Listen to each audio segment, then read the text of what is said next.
Local trains, as we call them, is a lot more for Sunita, a train hawker.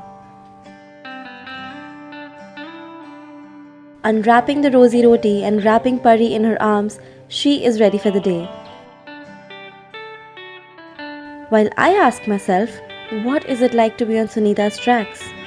What is it like to carry your baby in your arms and move from train to sell those clips and clutches and earrings and make your child sleep while you bargain for that extra penny? What is it like to hear people say it's not your baby because you are a train hawker and your color doesn't match? What is it like to see endless journey of poverty? Day after day, bogie to bogie, the same old routine of buying more clips, trying to sell them in the train, running from police, hiding in that dingy lane. Why? Survival?